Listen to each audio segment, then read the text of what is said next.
सुना आपने, अब अपनी मम्मी के साथ घर पर ही रहना चाहता हूँ। ये शब्द उस हिस्ट्री शीटर के हैं जिस पर 1 दर्जन से ज्यादा मुकदमे दर्ज हैं और इसकी आंखों में खौफ उस बुलडोजर और बंदूक की गोली का है जो इस समय यूपी पुलिस का सबसे बड़ा हथियार बनी हुई है। प्रदेश में जब से योगी आदित्यनाथ की सरकार आई है तब से अपराधियों और माफियाओं में डर का माहौल है।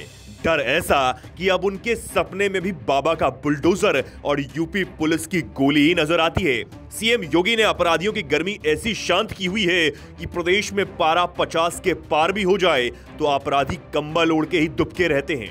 गुंडों बदमाशों को भी पता है कि अब मुंह से ठाए ठाए नहीं होता, अब चलती है गोली और नाम पता पूछती हुई सीधा निशाने पर जाकर लगती है। अब इन्हें देखिए, फर्रुखाबाद में एसपी कार्यालय पहुंचा ये हिस्ट्री शीटर आदित्य कुमार उर्फ बादल है जो अपनी मां के साथ हाथ में तख्ती लिए आत्मसमर्पण करने पहुंचा है और एसपी साहब से गुहार लगा रहा है कि साहब मैं बेकसूर हूं, आम नागरिक की तरह जिंदगी जीना चाहता हूं। बादल की मां ने भी बताया कि अब बेटे ने साईं बाबा के मंदिर में कसम खा ली है, लेकिन मां तो मां होती है।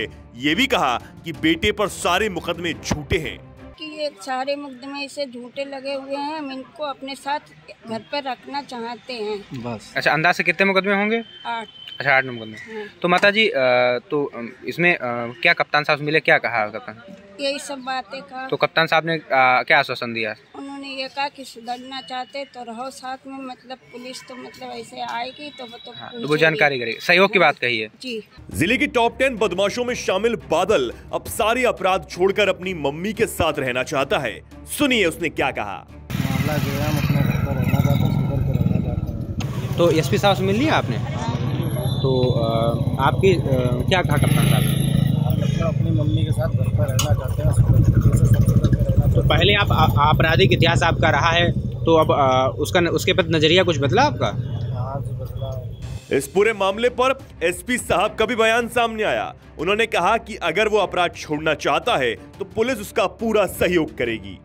ये आदित्य राजपूत और बादल जो कि फर्रुखाबाद थाना क्षेत्र का रहने वाला है, जिसके ऊपर 8 मुकदमे पंजीकृत हैं और वो गैंगस्टर का भी अपराधी है, जिसके ऊपर पूर्व में ये पंजीकृत हुआ था और अभी बाहर है, जेल से जमानत पर है। उसके द्वारा बताया गया है कि वो एक स्वच्छ और अपराध मुक्त जीवन जीना चाहता है, तो उसको यही बताया गया है कि आप प्रॉपर ढंग से रहें, क्राइम में दोबारा से इन्वॉल्व ना हो और किसी भी तरीके से उसको परेशान नहीं किया जाएगा। और अगर वो अपना इसी तरीके से विदाउट क्राइम जीवन जीता है तो उसके लिए उसको बताया गया है कि वो लगातार इस तरीके से अपना जीवन यापन करेगा। अब ये कोई पहली बार नहीं है जब कोई अपराधी, बदमाश या गुंडा पुलिस के सामने खुद सरेंडर करने पहुंचा हो। लगातार जब से योगी आदित्यनाथ की सरकार प्रदेश में बनी है तब से ही बुलडोजर और यूपी पुलिस की बंदूक के खौफ से बदमाश, गुंडे, माफिया खुद आत्मसमर्पण करने पुलिस के सामने पहुंच जाते हैं और घुटने टेक कर कहते हैं कि हमें माफ कर दो, हम आगे से ऐसा कुछ नहीं करेंगे। इस खबर में इतना ही। ऐसी तमाम खबरों को जानने के लिए जुड़े रहिए वीके न्यूज के साथ। धन्यवाद।